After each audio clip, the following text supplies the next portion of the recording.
दोस्तों एक लड़की है बहुत ही बड़ी खरबपति अरबपति बोल लीजिए। उसको बच्चा तो चाहिए लेकिन वो शादी नहीं करना चाहती और बच्चा भी उसको ऐसी क्वालिटी का चाहिए कि बस क्या बोले। लेकिन जब वो आईवीएफ के जरिए स्पर्म डोनर को ढूंढने जाती है ना, तो उसे इतने बड़े बड़े महान लोग कोई पसंद नहीं आते, एक डिलीवरी बॉय पसंद आता है। क्यों? इंटरेस्टिंग है ना। सोचिए क्या बात होगी उसमें और क्या होगा इस कहानी में। क्या उसका बच्चा पैदा होगा या कैसा सब कुछ होगा, आइए देखते हैं इस मूवी में जिसका नाम ये रहा आपके सामने। तो कहानी की शुरुआत में अपनी कहानी की हीरोइन को दिखाते हैं जिसका नाम है येन। वो अपने बॉयफ्रेंड को किसी दूसरी औरत के साथ लिफ्ट में क्लोज होते हुए देख लेती है। और ये येन दोस्तों एक बहुत ही बड़ी इंश्योरेंस कंपनी की सीईओ है। उसे बहुत दिनों से अपने बॉयफ्रेंड पे शक था क्योंकि वो येन की एक स्टाफ के साथ चक्कर चला रहा था और उन दोनों ने लव नोट्स एक्सचेंज करने के लिए कंपनी के येलो कलर स्टिकी नोट्स का इस्तेमाल किया था और आज वो रंगे हाथों पकड़े भी गए। येन को बड़ा गुस्सा आता है और वो स्पॉट पर दोनों को नौकरी से निकाल देती है। लेकिन अब येन को येलो कलर से बहुत ही नफरत होती है दोस्तों, क्योंकि उसे लगता है कि ये धोखेबाजी को दर्शाता है। इसीलिए वो अपने ऑफिस में अनाउंस करवा देती है कि आज से ऑफिस में येलो कलर की कोई चीज मेरे सामने नजर नहीं आनी चाहिए। और फिर क्या था, ऑफिस के लोग जल्दी जल्दी येलो कलर की सारी चीजें हटा रहे होते हैं। येन वैसे बहुत ही स्ट्रिक्ट है और उसका नाम सुनते ही सारे स्टाफ कांप उठता है। तो एक आदमी ने बालों में येलो कलर का डाई लगाया होता है तो वो उसके सर पे भी ब्लैक पेंट स्प्रे करा देते हैं। यहाँ से सीधे दिखाते हैं अपने हीरो को जिसका नाम है बैन, जो कि एक डिलीवरी मैन है और बहुत मेहनती इंसान है दोस्तों। हाल ही में उसके बड़े भाई की मौत हो गई थी और भाई के बेटे के कानों में कोई प्रॉब्लम है जो सर्जरी से ठीक हो सकती है। बस उसी की खातिर बैन इतनी मेहनत से पैसे कमा रहा है। दूसरी ओर येन की कार उसे कंपनी में ड्रॉप कर देती है। इससे पहले कि वो लिफ्ट में चढ़े उसकी असिस्टेंट अंदर कुछ स्प्रे करती है और फिर येन अंदर जाती है। लगता है दोस्तों येन को कोई ब्रीदिंग प्रॉब्लम है। फिर कॉन्फ्रेंस रूम में एक मीटिंग होती है जिसमें येन सभी की खबर लेती है, खासकर एक स्टाफ को बहुत ही डांट देती है। वो काम के बाद येन घर आती है तो बहुत ही उदास दिखती है। दूसरों के सामने वो भले बहुत ही स्ट्रिक्ट है दोस्तों और अकड़ू बनती है, लेकिन अंदर से वो काफी अकेली और दुखी है। उसका कोई परिवार नहीं है और ऊपर से उसने जिस बॉयफ्रेंड पे इतना विश्वास किया था वो भी धोखेबाज निकला। तो येन की एक बेस्ट फ्रेंड है जो फ्रांस में रहती है, नाम है सोफी। उसकी शादी हो चुकी है और बच्चे भी हैं। तो येन वीडियो कॉल में अपना दुख उसके साथ शेयर करती है। तो सोफी भी उसको दिलासा देती है कि देखो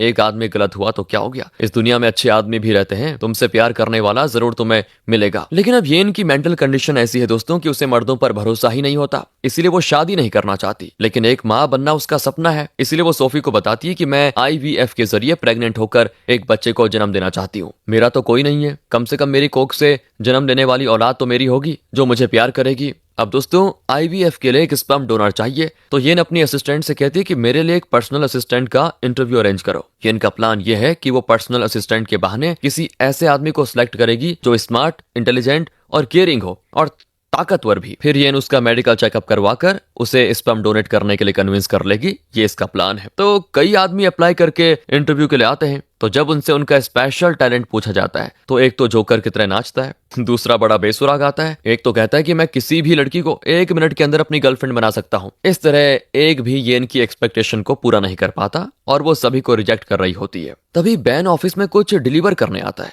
वो वांटेड पोस्टर देखकर दंग रह जाता है क्योंकि पर्सनल असिस्टेंट के लिए 12,000 युआन प्रतिदिन की सैलरी लिखी होती है, मतलब महीने के 36,000 युआन। सोचता है वो कि अगर मुझे नौकरी मिल जाए तो मैं तो अगले ही महीने अपने भतीजे की सर्जरी करवा लूं। तो वो भी आ जाता है इंटरव्यू अटेंड करने के लिए। इसी बीच दोस्तों वो स्टाफ जिसे ये ने मीटिंग में डांटा था उसे ये ने नौकरी से भी निकाल दिया था और वो गुस्से में अपनी चीजें लेकर निकल रही होती है। रास्ते में क्या होता है कि वो एक आदमी से टकरा जाती है और मन ही मन येन को खरी खोटी सुनाते हुए गिरी भी अपनी चीजें उठा रही होती है। तब येन उसी रास्ते में आ जाती है तो देखकर उस स्टाफ को और गुस्सा आ जाता है और बाय चांस उसके हाथ एक चाकू लगता है और वो गुस्से में येन पे हमला करने जाती है। लेकिन बैन ये चीजें देख लेता है और एक पार्सल उस पर मारकर येन को बचा लेता है, पर फिर भी वो नहीं छोड़ती। तो बैन काफी हीरोइज्म दिखाकर येन को यहाँ वहां घुमाकर हमले से उसे बचा लेता है। और फिर क्या था, येन हो जाती इंप्रेस। उस स्टाफ का चाकू भी दीवार पर लगकर टूट जाता है। तब येन की असिस्टेंट उससे पूछती कि तुमने ऐसा किया क्यों रे? वो बताती है मेरा पति मुझे छोड़कर चला गया है और मैं अकेली अपनी बेटी की परवरिश कर रही हूँ। अब मेरी नौकरी भी चली गई है, मैं अपनी बेटी को कैसे पालूंगी? ऊपर से नौकरी ना होने की वजह से सरकार मेरी बेटी को मुझसे अलग कर देगी। बस गुस्सा और बेबसी के मारे मैंने ऐसा कर दिया। अब येन को उसकी हरकत पे गुस्सा तो आया, लेकिन वो उसकी सिचुएशन भी समझ सकती है दोस्तों। कहती है कि तुमने मुझे जान से मारने की कोशिश की है, इसीलिए मैं तुम्हें यहाँ तो नौकरी पे नहीं रख रही, लेकिन तुम्हें 3 महीने की तनख्वाह देने को मैं तैयार हूँ। तुम कहीं और नौकरी ढूंढ लेना, तब तक अगर कोई नौकरी ना मिले इन 3 महीनों में तो मुझसे मिलना, मैं तुम्हारे लिए कोई इंतजाम कर दूंगी। इस तरह येन अपना बड़प्पन भी दिखाती है और वो स्टाफ भी माफी मांग कर चली जाती है दोस्तों। फिर येन बैन से पूछती तुम कौन हो और यहाँ पे क्यों आए हो। फिर बैन अपने बारे में बताता है। अब येन तो ऑलरेडी उससे इंप्रेस हो चुकी है, उसे तुरंत नौकरी पे रख लेती क्योंकि उसे लगता है कि इसी के जरिए मुझे एक साहसी औलाद मिल सकती है। बैन से कई तरह के सवाल पूछती है कि तुम स्मोक ड्रिंक वगैरह करते हो क्या, किस तरह का खाना खाते हो, जिम जाते हो या नहीं। तो सारे सवालों का बैन बड़ा बिंदास जवाब देता है। ऊपर से भारी वेट उठाकर दिखाता है कि ये देख लो मुझे जिम जाने की जरूरत ही क्या है। फिर वो असिस्टेंट बैन को सिखाती है कि तुम्हें ऐसा ड्रेस पहनना होगा, इस तरह बिहेव करना होगा वगैरह वगैरह। सारी बातें तय हो जाती हैं और अब बैन को कॉन्ट्रैक्ट पेपर साइन करने को कहा जाता है। वो एकदम झट से साइन करने वाला होता है तो असिस्टेंट कहती है अरे अरे पढ़कर साइन करो भाई। तो बैन कहता है अरे इतने पन्ने पढ़ने की क्या जरूरत है मैडम जी, मुझे तो बस नौकरी से मतलब है, कहकर वो मस्त अपना साइन कर देता है। और फिर अगले दिन से भाई की नौकरी शुरू दोस्तों। वो येन को पिकअप करने जाता है लेकिन 10 मिनट लेट पहुंच जाता है। ऊपर से गार्डन की एक लाइट पे गाड़ी ठोक कर उसने तोड़ फोड़ कर दी थी। फिर येन के लिए दरवाजा खोलने की कोशिश करता है तो वो लॉक होता है। अब बैन बड़ा नर्वस होकर दूसरी तरफ का दरवाजा खोलता है। वो खुद नहीं जानता कि वो क्या कर रहा है। कभी कभी होता है ना दिमाग काम नहीं करता। तो जैसे तैसे येन अंदर बैठ जाती है और वो कार स्टार्ट करता है। तो येन कहती ठीक है आज पहला दिन है इसलिए तुम्हें माफ किया, लेकिन मेरे हिसाब से तुम्हें टाइम पे आना जरूरी है समझे, आइंदा लेट आए तो फिर दिक्कत हो जाएगी। ऑफिस लिफ्ट में बैन वही मेडिसिन स्प्रे करता है जो येन की असिस्टेंट करती थी, लेकिन वो कुछ ज्यादा ही स्प्रे कर देता है जिसकी वजह से दोनों लिफ्ट में छींकते छींकते रह जाते हैं। येन तो चिल्ला देती है कि मेरी जान लेकर रहोगे क्या बे। फिर वो जल्दी जल्दी ऑफिस फ्लोर पे उतर कर भाग जाती है। फिर दोनों ऑफिस में होते हैं तो येन उसको देखकर कुछ सोचती है और फिर एक छोटा सा चाकू लेकर बैन के पास आती है। बैन घबरा जाता है ये क्या करने वाली है,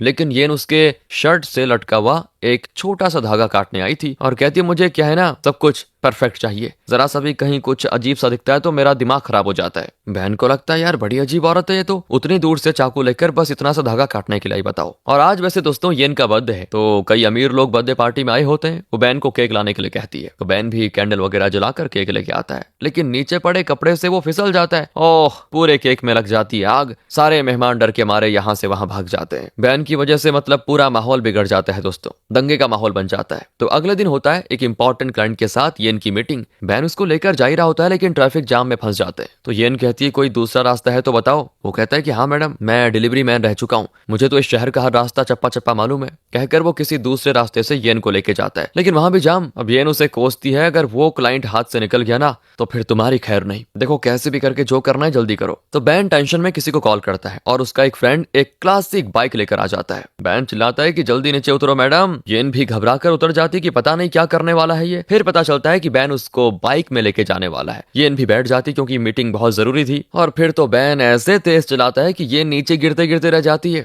लेकिन वो वक्त पे येन को क्लाइंट के पास पहुंचा देता है। ऊपर से वो क्लाइंट क्लासिक बाइक का फैन मालूम होता है दोस्तों, और वो येन को इसमें आते देखकर बड़ा इंप्रेस हो जाता है। कहता है कि आप चाहती तो ऑडी कार या बेंज में आ सकती थी, लेकिन आपने इस क्लासिक बाइक में आने की सोची, रियली यू आर ग्रेट। कहकर वो डील भी साइन कर देता है। और येन की खुशी का ठिकाना नहीं दोस्तों, लेकिन फिर भी वो बैन को देखकर जरा घूरते हुए स्माइल करती है, ठीक ठाक मतलब। और बैन भी स्माइल करता है। फिर वो असिस्टेंट बैन को अकेले में ले जाकर कहती है तुम्हारा स्पर्म टेस्ट करना है? Sperm test? अरे नौकरी के लिए ये भी टेस्ट करना होता है क्या? तो असिस्टेंट कहती है हाँ हम सब कुछ टेस्ट करते हैं, जल्दी निकाल कर दो। कहकर वो बैन के लिए बढ़िया बढ़िया वीडियो प्ले कर जाती है। पर बैन की बदकिस्मती तो देखो दोस्तों, वीडियो बीच में रुक जाता है। बेचारा जैसे तैसे पूरा परफॉर्मेंस करके सब कुछ दे देता है और बाहर आकर पूछता है वैसे ये स्पर्म का लेना देना मुझे समझ नहीं आ रहा, दुनिया में सिर्फ यही कंपनी है जो एम्प्लॉयमेंट मेडिकल चेकअप में स्पर्म टेस्ट करवा रही है, बताओ। अरे सच सच बताओ करना क्या चाहते हो? तो येन अब उसको सब कुछ सच बता देती है कि मैं शादी नहीं करना चाहती लेकिन बच्चा करना चाहती हूँ, मुझे बस एक स्पर्म डोनर की जरूरत है, इसलिए मैंने तुम्हें अपना पर्सनल असिस्टेंट बनाया। बैन भड़क जाता है कि अच्छा मुझसे झूठ बोलकर आपने मेरा इस्तेमाल किया है, मेरी परमिशन के बिना आप मेरा स्पर्म यूज नहीं कर सकती, मैं पुलिस में कंप्लेंट करूंगा। येन कहती है देखो इसको जरा, देखो इसको, अरे तुम्हें 1200 दिन के दे रही हूँ मैं, लेकिन अगर तुम अपना स्पर्म डोनेट करने के लिए मान जाओगे तो मैं तुम्हें परमानेंटली अपना पर्सनल असिस्टेंट बना लूंगी और साल के 9 लाख सैलरी मिलेगी, बताओ। 9 लाख सुनकर तो बैन का मुंह खुला का खुला रह जाता है। कहता है ओके मैडम आपका हुक्म सराखों पर, आपके लिए तो मैं कुछ भी करने को तैयार हूँ, और चाहिए तो बोलिए। इस तरह एक ही पल में पासा पलट जाता है दोस्तों। फिर और भी कुछ डॉक्यूमेंट्स पर बैन का साइन लिया जाता है। इतना ही नहीं, उसे क्या करना चाहिए, क्या पीना चाहिए, कौन सा ड्रेस पहनना अलाउड है, कौन सा नहीं, इस तरह के कई रूल्स बताए जाते हैं। ये इनको लगता है कि इन स्ट्रिक्ट रूल्स को अगर बैन फॉलो करेगा तभी होने वाली औलाद हेल्दी होगी। फिर बैन से मिलने के लिए उसकी गर्लफ्रेंड आती है। बैन के पास क्या बताएं यार, उसके लिए वक्त ही नहीं है। हमेशा अपने भतीजे की सर्जरी के लिए काम करता रहता है, गर्लफ्रेंड के साथ वक्त नहीं बिताता, इसलिए वो भी तंग आ चुकी है और बैन से ब्रेकअप लेके चली जाती है। असिस्टेंट ये सब कुछ दूर से देख रही होती है और बैन फिर अपने इस ब्रेकअप का दुख शराब में डुबोने की कोशिश कर रहा होता है। हालांकि कॉन्ट्रैक्ट के मुताबिक उसको ड्रिंक करना मना है। इतने में ये ना जाती है, जिसको देखकर बैन गिड़गिड़ा के सॉरी मैडम गलती हो गई ऐसा वैसा ये बातें करता है। पर येन कहती है अरे कोई बात नहीं यार, तुम आराम से पियो, कहकर वो भी ऑर्डर करके पीना शुरू करती है। लेकिन फिर पता चलता है कि येन तो बैन को उठा ले जाने के लिए आई है और जब बैन नशे में धुत होता है तो एम्बुलेंस बुलाकर उसे हॉस्पिटल लेके जाते हैं और पीछे एक ट्यूब घुसाकर एनिमिया के जरिए पूरी शराब निकाल देते हैं। येन कहती है आइंदा शराब को हाथ भी लगाए ना तो तुम्हें यही याद आना चाहिए। बैन चिल्लाता है कि नहीं मैडम, मैं कभी नहीं पीऊंगा। फिर दोस्तों एक रात येन बैन को कॉल करके अपने घर पे बुलाती है। बैन भेजाता है कि चलो कोई काम होगा, पता नहीं कौन सा अर्जेंट काम आ गया। ये नीचे आ रही होती है तो बैन उसको अच्छे से निहारता है। हाँ लगता है दोस्तों वो येन को जरा पसंद करने लग गया है। येन कहती है जरा मेरे बेडरूम में तो आओ और बैन के अंदर उम्मीदें जाग जाती हैं कि चलो कुछ होने वाला है क्या। वैसे भी रात का वक्त है, येन भी अकेली, मैं भी अकेला और ऊपर से वो बच्चा करना चाहती है, मतलब आज ही मेरी वागरात। इस तरह वो बेडरूम में जाकर बेड पे पुशअप्स करने लग जाता है जैसे कि किसी लड़ाई में जा रहा हो। येन कुछ अंदर लेने गई होती है तो जब वो लौटती है तो पूछती है ये क्या चल रहा है, क्या कर रहे हो। बैन कहता है मैडम बात ये कि आप बच्चा मांग रही है तो सोचा उसी की तैयारी कर लूं। आपने किसके लिए बुलाया मुझे? उसी के लिए तो बुलाया। अबे घोंचू मार खाएगा क्या? बल्ब फ्यूज हो गया है, उसको चेंज करने के लिए बुलाया था तुझे, कहकर वो बैन के हाथ में बल्ब थमा देती है और बैन का चेहरा एकदम से 0 वाट का बल्ब हो जाता है। दोस्तों अगले दिन दिखाते हैं तो येन का एक्स उससे मिलने आता है और अपनी गलती के लिए माफी मांगकर कहता है कि प्लीज मुझे बस एक और मौका दे दो। और बैन कार में बैठा ये सब देख रहा होता है। वो वैसे नहीं जानता कि ये येन का एक्स है। येन भी देख लेती है कि बैन उससे देख रहा है, इसीलिए वो उसके सामने हंगामा नहीं खड़ा करना चाहती और एक्स को अंदर ले जाकर दरवाजा बंद कर लेती है। वो फिर से येन को कन्विंस करने की कोशिश करता है कि मैं तुमसे बहुत ही प्यार करता हूँ, देखो तुम्हें धोखा देकर मैंने बहुत ही बड़ी गलती कर दी लेकिन मैं सुधर चुका हूँ। लेकिन येन कहती है एक बार विश्वास टूट जाए ना उसको जोड़ा नहीं जा सकता, प्लीज निकल जाओ, प्लीज बोल रही हूँ निकल जाओ। लेकिन वो जिद पे आ जाता है और येन का हाथ पकड़कर जबरदस्ती करता है। तब बैन देख लेता है दोस्तों इनको और पूछता है कि मैडम क्या हो गया। येन कहती है इस आदमी को बाहर निकालो। इस पर बैन एक्स को धमकाता है कि क्यों मिस्टर, खुद बाहर जाओगे या फिर लगाओ जोर का धक्का। वो थोड़ा डर जाता है और बाहर चला जाता है खुद ही। अब धीरे धीरे येन को बैन पर और विश्वास होने लग जाता है कि इसके साथ मैं सेफ हूँ। फिर दोनों एक एल्डर केयर सेंटर जाते हैं जहां येन के पिता रहते हैं। उन्हें अल्जाइमर्स डिजीज है दोस्तों, उन्हें कुछ याद नहीं है, ना ही वो येन को पहचानते हैं, कभी कभी तो खुद बच्चे बन जाते हैं। अब येन डॉक्टर से कहती है कि आप दुनिया के बेस्ट डॉक्टर को यहाँ लाइए, मैं उनकी फीस देने को तैयार हूँ, लेकिन मेरे पापा को ठीक कर दीजिए प्लीज। पर डॉक्टर्स भी कहते हैं कि देखो उनकी कंडीशन ट्रीटमेंट के बाहर है, समझने की कोशिश कीजिए प्लीज। सुनकर बेचारी येन काफी परेशान हो जाती है और कहती है ठीक है, लेकिन प्लीज मेरे पापा का अच्छा ख्याल रखना, मैं आपको दोगुनी फीस देने को तैयार हूँ। तो पापा भी कहते हैं मुझे यहाँ छोड़कर मत जाओ, प्लीज घर लेके जाओ ना। पर येन कहती है मैं आपको घर नहीं लेके जा सकती, आपको यहीं रहना पड़ेगा। येन की आवाज में गुस्सा और कड़कपन होता है दोस्तों में से। तो बहन पूछता है ये क्या कर रही हैं आप? अरे वो कितना रिक्वेस्ट कर रहे हैं आपसे, उन्हें घर क्यों नहीं लेके जाना चाहती आप? अब येन उसको कहती है कि देखो तुम ना मेरे बारे में जानते हो और ना मेरे पापा के बारे में, इसलिए राय देने की कोशिश मत करो, जिस काम के लिए रखा हुआ है वही करो, कहकर वो ऑफिस चली जाती है। काम के बाद जब येन बाहर आती है तो उसकी कार खड़ी होती है, लेकिन बैन नजर नहीं आता। वो बैन को कॉल भी करती है लेकिन नॉट रीचेबल आता है और गुस्से में येन कैब में घर आती है तो देखती है कि घर में सब कुछ तितर बितर करके रखा हुआ है। दरअसल बैन येन के पापा को घर लेकर आ गया था और लगता है दोस्तों पापा ने घर का ये हाल कर दिया। फिर क्या होना था? येन बरस पड़ती है बैन पे कि तुम्हें ये सब करने का हक किसने दिया? बैन कहता है हक किसने दिया क्या मतलब है? बुजुर्गों को एल्डर केयर सेंटर में छोड़ आना मुझे बिल्कुल अच्छा नहीं लगता। ये तुम्हारे पापा हैं, इन्हें अपने से दूर रखकर तुम क्या मिलेगा, तुम्हें क्या मिलेगा बताओ? या तुम्हारे सीने में दिल नहीं है? जिस बाप ने तुम्हें जन्म दिया अल्टीमेटली उन्होंने ही दिया, तुम्हें पाल पोस कर बड़ा किया, उन्हें अनाथ की तरह क्यों छोड़ रही हो? इस तरह वो कुछ ज्यादा ही इमोशनल और थोड़े कड़क अंदाज में डायलॉग मारना शुरू कर देता है। और अभी तक तो वो येन को मैडम मैडम कह के बुलाता था, लेकिन अब वो तुम पे उतर आता है। येन कहती है तुम इस आदमी के बारे में नहीं जानते बैन, इसने जो किया है उसकी सजा भुगत रहा है ये। वो आगे भी कुछ कहने वाली होती है लेकिन बैन उसे उसकी बातें पूरी करने ही नहीं देता और फिर से शुरू हो जाता है। कहता है देखो ऑफिस में सभी तुम्हें खड़ूस, सेल्फिश, बेरहम कहते हैं, लेकिन मुझे ऐसा कभी नहीं लगता। पर अपने पिता के साथ ये जो तुम कर रही हो ना, वो देखकर तो मुझे भी उनकी बातों पे यकीन होने लग गया है कि वो सही कहते हैं। मुझे ऐसी औरत के साथ काम करना ही नहीं और ना ही मुझे तुम्हारी वो 9 लाख की सैलरी चाहिए। इस तरह कुछ ज्यादा ही अकड़ कर बैन चला जाता है दोस्तों। 2 दिन बीत जाते हैं। बैन के फोन पे एक मैसेज आता है जिसको देखकर वो हो जाता है शॉक, क्योंकि बैन ने येन का कॉन्ट्रैक्ट तोड़कर नौकरी छोड़ दी थी। तो अब येन ने पेनल्टी के तौर पर उससे 9 लाख युआन मांगे हैं। बैन हो जाता है आग बबूला और सीधे येन से मिलने पहुंच जाता है और चिल्लाता है कि मैंने तुम्हारे पिता की खातिर 2-4 शब्द क्या कह दिए, तुम मुझ पे पेनल्टी दोगी, 9 लाख मैं कहां से लेके आऊंगा। तो येन को हंसी आ जाती है और कहती है जब 9 लाख नहीं दे सकते तो तुमने कॉन्ट्रैक्ट क्यों तोड़ा? उस दिन तुम इतना चिल्लाए, लेकिन क्या तुमने ये जानने की कोशिश की कि मैं अपने पिता से इतनी नफरत क्यों करती हूँ? तुमने तो मुझे बोलने ही नहीं दिया, ना ही मौका दिया बोलने का। कहकर वो बैन को अपने पास्ट के बारे में बताती है कि बचपन में मैं अपने पेरेंट्स के साथ रहती थी। मेरी माँ भली औरत थी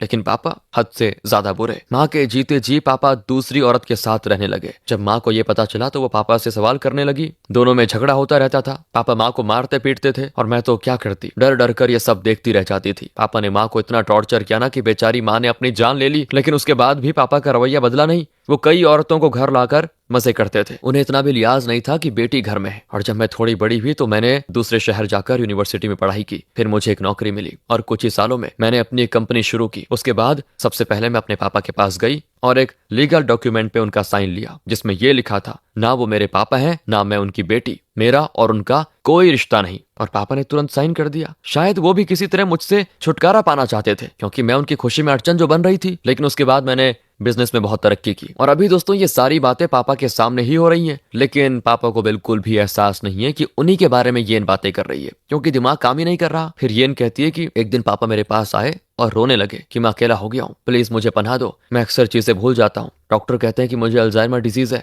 प्लीज मुझे अपना लो बेटा। लेकिन उस दिन मुझे उन पे जरा भी तरस नहीं आया क्योंकि उन्होंने मेरी माँ और मेरे साथ जो किया भगवान उसी की उन्हें सजा दे रहा है। लेकिन फिर भी बाप जो ठहरा, इसीलिए मैंने उन्हें अपने साथ रखने के बजाय उस एल्डर केयर में छोड़ दिया था। लेकिन हाँ, उनका पूरा खर्चा मैं उठा रही हूँ। दोस्तों ये सारी बातें सुनकर बैन को भी बड़ा गुस्सा आता है और कहता है कि जब तुम्हारी माँ मरी थी तभी तुम्हें इस आदमी को भी जहर देकर मार देना चाहिए था। येन कहती है तुम तो बड़ा इमोशनल हो रहे थे ना कि मैं बेरहम हूँ, खड़ूस हूँ, सेल्फिश हूँ, अब क्या हो गया? बैन कहता है देखो सॉरी, मुझसे गलती हो गई, मैंने बस जाने बगैर ही ऐसा कुछ कह दिया। अब मैं तुम्हारी फीलिंग्स को समझ पा रहा हूँ। और फिर दोनों ड्रिंक कर रहे होते हैं तो येन पूछती है अपने बारे में बताओ जरा कुछ, तुम्हें पैसों की इतनी सख्त जरूरत क्यों है? तो बैन भी कहता है मेरा एक बड़ा भाई था जो एक्सीडेंट में चल बसा, उसके बेटे की मैं परवरिश कर रहा हूँ। उसके कानों में कोई दिक्कत है जो सर्जरी से ठीक होगी और उसकी सर्जरी के लिए मुझे पैसे चाहिए बस। वैसे उस दिन तुम्हारे घर जो आदमी आया था वो कौन था? तो येन कहती हो मेरा बॉयफ्रेंड था, लेकिन धोखेबाज निकला। बातों ही बातों में दोनों खूब शराब पी लेते हैं। अगले दिन दोस्तों एक दूसरे की बाहों में लेटे होते हैं दोनों। अब येन तो घबरा जाती कहीं नशे में कोई हमने गलत काम तो नहीं कर दिया,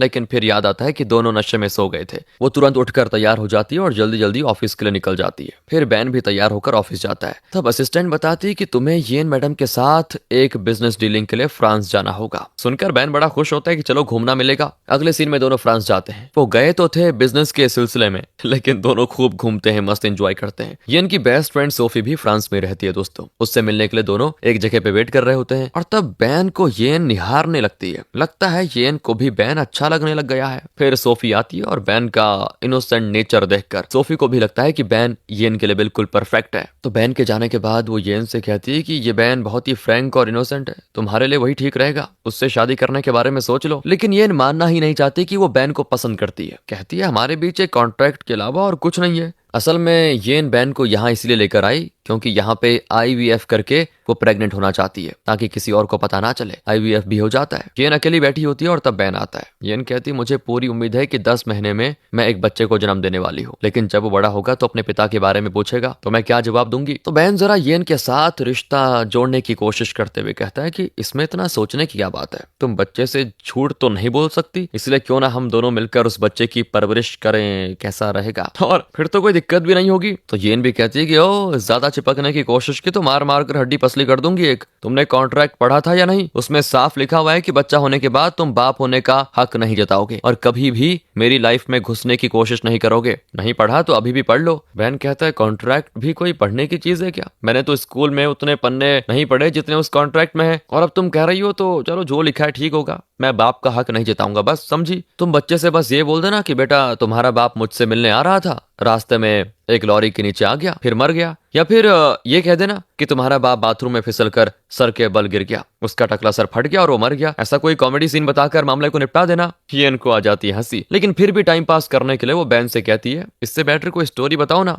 दरअसल बैन एक स्काई डाइवर था दोस्तों, और दूसरों को ट्रेन भी करता था। एक बार वो किसी को ट्रेन कर रहा था और बैन की छोटी सी लापरवाही की वजह से एक आदमी नीचे गिरकर मर गया। उस बात का बैन को आज तक पछतावा है। बैन वही कहानी बताने लग जाता है और बहुत इमोशनल होता है बताते बताते। येन को भी बुरा लग जाता है कि हमेशा खिलखिलाकर बात करने वाले आदमी को उसने दुखी कर दिया। वो बैन को दिलासा देने की कोशिश करती है, लेकिन बैन कहता है मुझे नींद आ रही है, और वो जाकर सो जाता है। येन उसका दर्द समझ पाती है दोस्तों। अगले सीन में एक पार्टी होती है बढ़िया, क्योंकि येन हो गई है प्रेग्नेंट और उसी का सेलिब्रेशन है ये। सोफी और दूसरे फ्रेंड्स भी आए होते हैं और बैन और येन अपना कॉन्ट्रैक्ट भूलकर एक हैप्पी कपल की तरह सेलिब्रेट कर रहे होते हैं। खुशी के मारे बैन कहता है, अगले 10 महीने में तुम्हारा मैं इतना ख्याल रखूंगा कि तुम सोच भी नहीं पाओगी, अपनी पलकों पे बिठा के रखूंगा, तुम्हें देख लेना। काफी फिल्मी डायलॉग मारता है, लेकिन बैन के मुंह से ये सुनकर येन उससे सच में प्यार करने लग जाती है। और तो और उसे बच्चों के साथ बच्चा बनकर खेलते हुए देखकर तो उसे यकीन हो जाता है कि यही मेरे बच्चे का पापा बन सकता है। उसकी इन फीलिंग्स को सोफी भी पकड़ लेती है और कहती है, मैं जानती हूँ तुम क्या सोच रही हो, देरी मत करो, तुम खुद जाकर उसे प्रपोज कर दो। येन भी प्रपोज करने का फैसला कर लेती है। पार्टी के बाद मेहमान चले जाते हैं और बैन और येन घर पे अकेले होते हैं। तो येन अपने कमरे में होती है और नर्वस भी कि बैन से कैसे इस बारे में बात करूं।